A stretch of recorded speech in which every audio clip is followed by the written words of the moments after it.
Welcome into the News 10 Plus Digital Desk. Thank you for joining us around this noon time frame to continue talking about Severe Weather Awareness Week.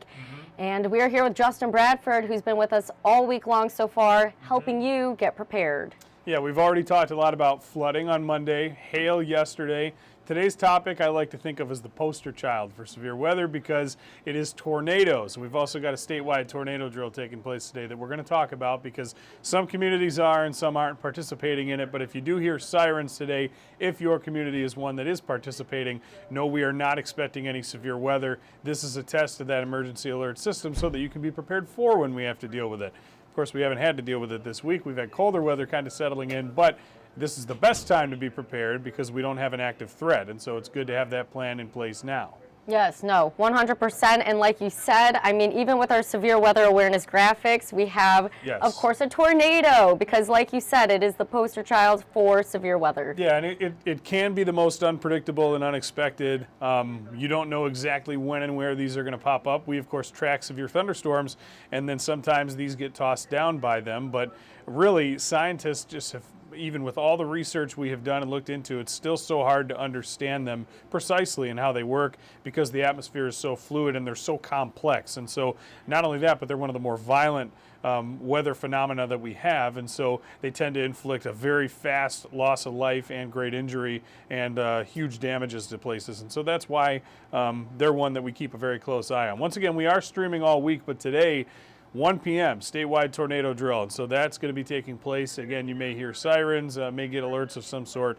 There is no severe weather, but this is just to help you prepare and be safe in the event of a tornado that does take place. And so wanted to remind you once again of that. We wanted to get into two different types of things, and I'll have a fun graphic that kind of shows you the differences between these that I love to talk about every year during Severe Weather Awareness Week. So a tornado watch is issued. Let's say it's weeks from now, and we get one of those that's put out across the area. This is when you want to be prepared because it's possible that a tornado will take place. Tornado watch. Now, the difference between that and a warning, the major one, is that when a warning is issued, now that should be warning alarms going off. So a lot of people get confused by the verbiage there, where tornado watch, well, watch out, there's a tornado. No, it's tornado watch means that we're on the lookout. We're keeping our eyes peeled and eyes on the radar to see what's going on. Tornado warning, you want to seek shelter because there has either been on radar confirmed or a tornado that has been physically spotted by somebody. And so that's kind of the difference between the two. Now, this is the way I like to kind of share the differences between the two that I do every year. It's a graphic I throw together. Imagine you had a cupcake, right? So cupcake watch. This is where you have all the ingredients there for a cupcake to take place, but there's no cupcake yet. When a cupcake warning is ongoing, well, the cupcake is there. The cupcake has been made, it has formed, and it is active right here. Now, substitute the word cupcake with tornado, and that's what you have. And I like this analogy. Yeah, and so and you can do this if you don't like cupcakes. If you like tacos, it could be the same thing. If you want to throw cheese and a whole bunch of other stuff together, you want to do all that, it's the same thing. So your substitute food item of choice, you have all the ingredients, but you haven't made it yet, that's a watch. A warning is when you have made it, it is created, it is here right now actively, ready to be eaten, or whatever you will. So again, that's the way I like to kind of describe the differences. So if you in the future see a watch that is issued, whether it's tornado or severe thunderstorm, we are keeping our eyes out. There's no active severe weather threat at that time. We just have the ingredients there and are waiting later in the day for when that food's ready or when those storms are here. That's my analogy that I like to use every year, the warning again when it gets here. And so that's going to be kind of your key to remember. Now, we have something called the Enhanced Fujita Scale. Now, this used to just be the F scale, the Fujita scale. There should be an I there after the J. I'm not sure why it is. But anyways, so you have 6 different types of tornado based on rankings on a scale here. The first is the EF0. Now, these are kind of weaker ones. And once again, they do have winds that are around 65 to about 85 or so miles per hour. And now this is going to inflict minor damage. So these are going to be storms that, once again, it's all relative. These are storms that can still cause power outages. They can still break off large branches off of trees. They can peel off shingles on your home and cause damage to things like gutters, siding, and other yard equipment. fences, anything like that. And that's just an EF0. So really, when you think about this in relative terms, even the weakest scale tornado can still inflict some problems for you, even though we do consider that to be minor damage. Now you move up the scale to an EF1. This is when you're talking winds about 85 to 110. This will be moderate damage. So you got small trees in your yard, bushes, things like that. Those can be completely uprooted by this. Windows can break. You can get a lot more in the way of roof damage, and you can topple over those poles. So instead of just losing power, you might lose the power lines altogether. And again, that's just with an EF1. We're continuing to work our way up the scale. And here's EF2.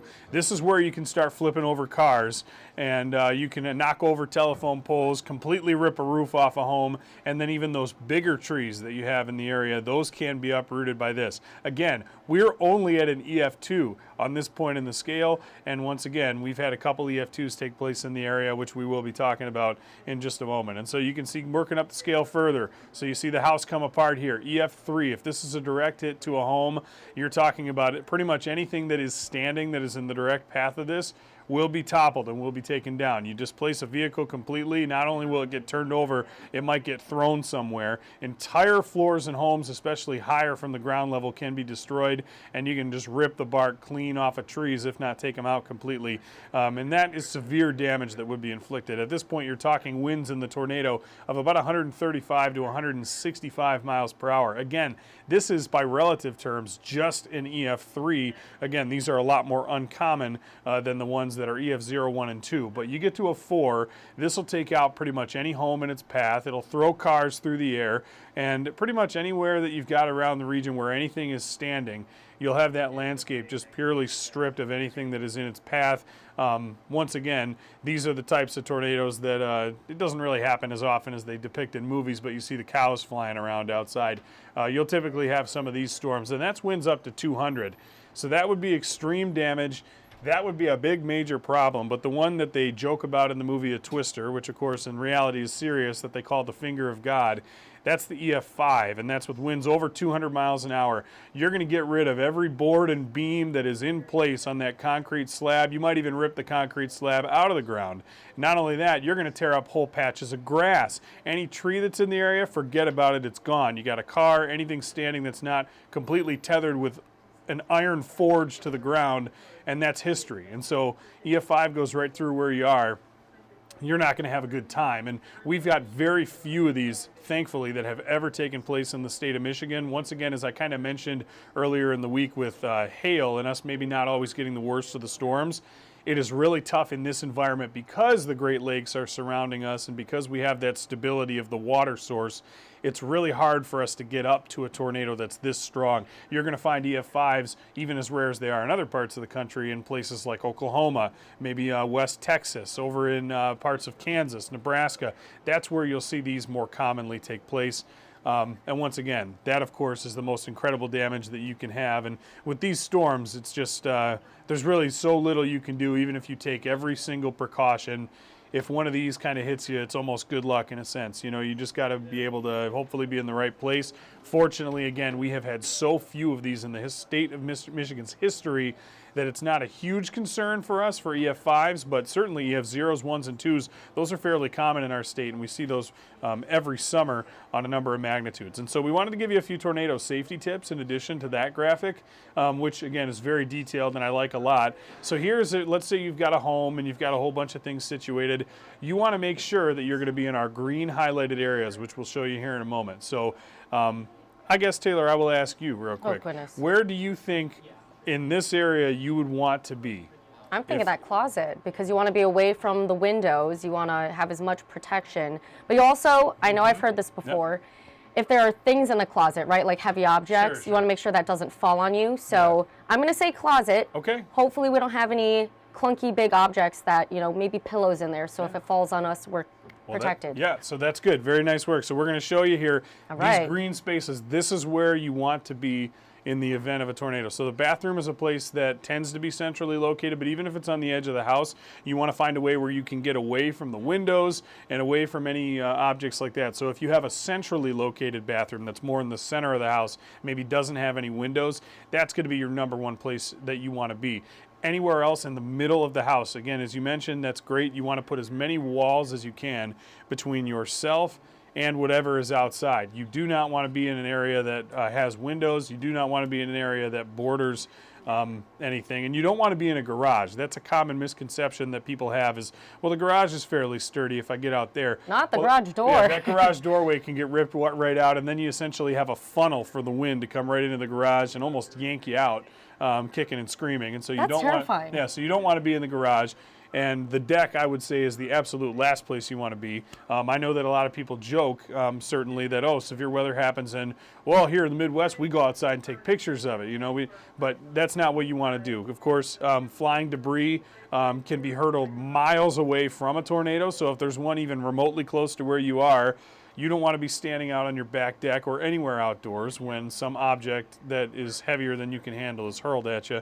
And that would be a bad situation to be in. And so once again, the best place of all is if you have a basement, you want to be down there because that's going to be below the grade of your house. And in all likelihood, most homes are sturdy enough. The incredibly vast majority are sturdy enough where if you're in the basement, I know people worry about having more house above you, like what if it comes down? Most homes are sturdy enough that even if you were able to have a portion of your house upstairs that's kind of taken out, it's not going to come through the floor of your basement. That's going to be your best place and the safest place that you want to be. Will it get swept up by the tornado instead and pushed away or thrown away? It can be, yeah. And then even if it does come directly down, you've got a good foundation in most area homes where this isn't a major thing you want to be concerned about. And being as low as you can is always the key point with this, with a tornado or with a system like this. Quick question, Justin, because I know you and I have talked about this before. There was that one tornado years ago where the sky like turned green. Sure, yeah. I'm not even going to say what grade of school I was in. It was very long time ago. It was a while back, scary, and I remember thinking, okay, go in the basement, away from the windows, of course, if you have windows in your basement. And that one graphic you showed that an EF5 will level off everything, including the concrete.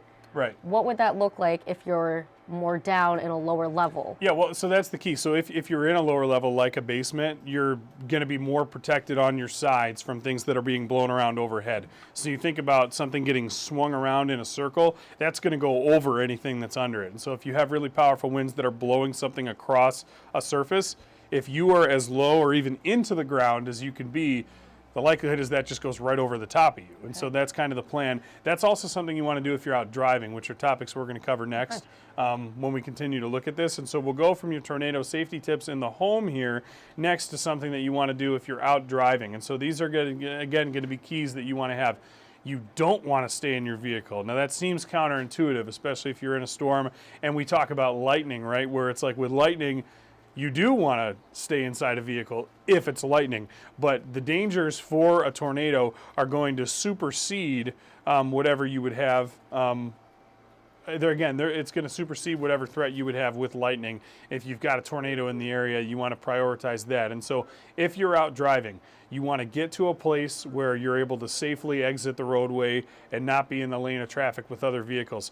You want to find a building if possible. If not, you want to find a low-lying spot. You do not want to go underneath an overpass. And this is a common thing that people tend to do, and a lot of it's they want to get away from the rain, they sometimes want to get away from the hail, and they think that by getting underneath like a bridge under an overpass is the best place to be.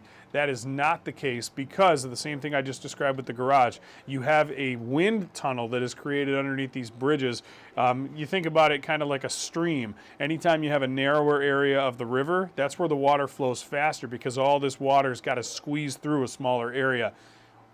The air, the atmosphere, it's fluid too, even though it's not liquid, it's air, of course, but that's having to flow through whatever the underpass, a smaller area, and so that air has to squeeze in to go through that bridge. The wind speeds will be faster under there. You're at more danger of having debris hit you and being blown out than you would if you're out in the open. So it seems, again, counterintuitive, but you want to do, if you can't find a building, is you want to find a ditch. You want to find a low spot, and you want to lay down down on your stomach, and you want to cover the back of your head with your arms. So you kind of want to get like tucked. Like you learn in elementary school. Into a position, you want to do that, and you want to get a ways away from any large objects, trees, etc., whatever. Unless you can get inside of a building and into the center of that building, you want to make sure you lay down. So if you're out driving and you catch yourself in a bad spot, that's what you want to do. And so once again, you don't want to be under the overpass. You want to be in a low-lying area. And unfortunately, you can be caught out driving. The Williamston-Weberville tornado we had here last year is proof of that. This came across not only at nighttime, so it was already kind of in a time of darkness, but you also had it come right over a major highway, I-96 right over there between Still Williamston major and destruction Weberville. there. Yeah, and that's an area, of course, that still has a whole bunch of damage going on as well. And so, yes, I see Ashley's on here. Last year driving in Williamston and the tornado in over that way. So this is our map that shows that. Now this, we looked at that scale. This is an EF2. It had peak winds of 125 miles per hour. It was on the ground for 12 miles and about 13 minutes on the ground. And so at the maximum width of this tornado, it was 5 football fields across, 500 yards. And so large scale tornado, and again, EF2 rating based on the wind speeds and also the damage that it caused after the National Weather Service conducted a survey. Now, once again, people who were on the roads, and unfortunately there were vehicles overturned. Unfortunately, we did have a life lost. Again, this was a situation that we hope never happens, but unfortunately, the reality is that it does. And if you are out there on the roads, you want to be able to get off the road. I know, especially at nighttime, it's hard to see anything. Some people may not have been getting the appropriate alerts, but again, this was an area, and yes, so Ashley, yes, corroborating exactly what I'm saying here. So it's dark, you don't know what to do, you can't see anything, and then suddenly the rain, wind, everything is so strong, there's not really much that you can do. I'm also seeing on here, yes, so apartments, we'll talk about that as well. I'll double back to that in just a moment. If you do have an apartment as opposed to a home, especially if you're on a second floor or a third floor or higher up, you're going to want to go to the stairwell of your apartment. That's going to be the best place you can be. And at the lowest end of that stairwell, you're going to want to be on the lower levels. Finding a place and having a plan now so that if severe weather is expected, you have a place you can go if you don't have a stairwell that doesn't have windows, or if you don't feel safe where you might be and you're in an apartment.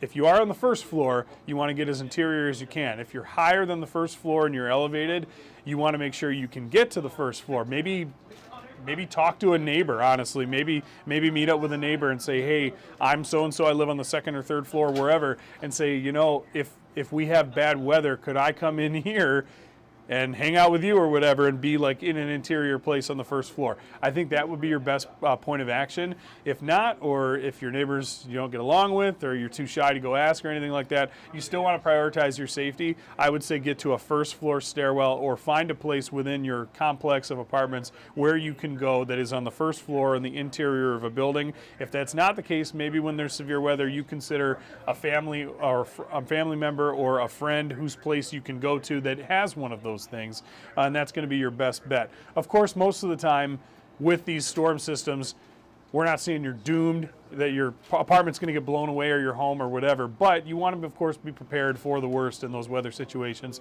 And so if you are in an apartment, that's another thing we're going to talk about a lot in our upcoming spring weather special that we'll have airing in a couple of weeks here. And so, again, with the Williamston-Weberville tornado, that was a situation that kind of, you know, came out here suddenly and almost without warning. We knew we had storms moving through the area, but as has been mentioned by some folks on here, you don't necessarily always have incidents where okay, I see Ashley in here saying she's afraid of being in the bathroom and having toilets come down. I understand. I hear that for sure. I would say in the likelihood of you being in a place where the bathrooms are stacked, if that's going to get blown away up over your head, and I do truly and seriously understand your concern, the likelihood is that those would probably not fall directly down through your ceiling and onto you from above. They would probably be thrown elsewhere off to the side, and so I guess that would be maybe a little less concerning for you in that regard. So again, we appreciate your concern. Clarissa is asking if there's a general direction a tornado will travel. Most of the time, ours have some sort of west to east motion. And so from left to right across the screen, and that's just because that's where almost all of our weather systems come from. They tend most of the time to also have a bit of a southerly direction, and so from the southwest So from southwest to northeast, bottom left to top right, that tends to be the way that our tornadoes move. As you can see, this one kind of had almost a due westerly direction in Williamston, Weberville. In fact, if anything, it maybe was going a little bit south, if barely at all. But generally speaking, ours are a west to east motion for tornadoes, a little bit from the south, most of the time here in mid-Michigan. And so that's something that that we watch out for, and with a prevailing system that brings severe weather in, that's typically the storm motion that we will see. But again, as I was mentioning, when you're out on the roads, a lot of people tend to maybe not have the best way to get alerts or to get information. So we wanted to also touch on that and let you know ways that you can. The First Alert Weather app's a great place to start, but also if we're going on to here, you can see that we've put together a ways to get information for you. A weather radio, still pretty good. They usually have those, they usually sell those in stores, even like your Meijer or your Walmarts and whatever. Those are going to be good to have, because as long as you've got a battery for it and you have a signal and connection, you can get the latest weather information from the National Weather Service alerts there. We also, of course, have a great app here, the First Alert Weather app. If you have that and have it set to your location, it will help you to get severe weather alerts, and it will send those to your location. If you have your location turned on and you're not even in mid-Michigan or near your home, once again, that's going to be something that you want to keep in mind. So the First Alert Weather app is a great thing to have.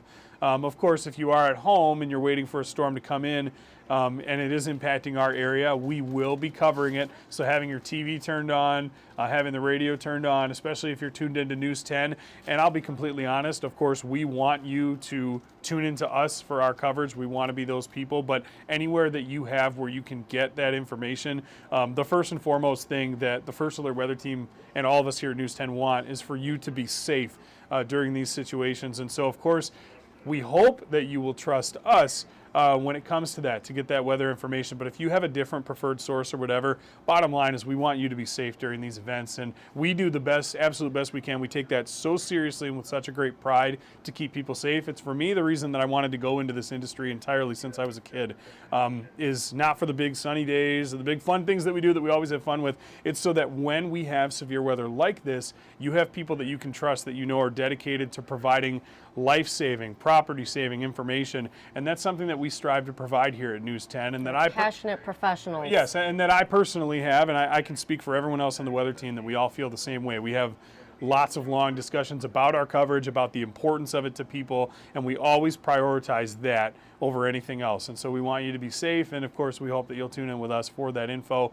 But again, any way that you have to stay safe, it's good to have those plans in place now when it's out there snowing and cold and all that in the springtime now we are in. Gosh, can't believe that spring doesn't feel like it outside. Not at all. But when we get into these situations, whether it's tornadoes, any type of severe weather, we want you to be prepared, and we want to be the ones who can help you do it. And so once again, we're going to have all week long, continuing with tomorrow thunderstorms, and then Friday like a weather Q&A. That'll be where we'll have some more fun topics to discuss. But if you have any questions that we maybe didn't get to in time for you this week, you can ask those to us on Friday as well.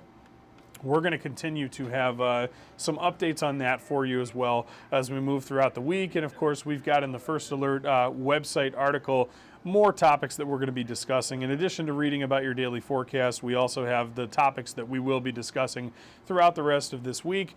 And so that'll be something that we are covering moving forward as we go throughout the next several days moving forward here in our weather week. And so that's tornadoes that we've been talking about today. One more time, I wanted to just reiterate to folks that we do have a statewide tornado drill. Again, that is today at 1 p.m. So that'll be coming up in just over a half hour here for those of you who are watching us live.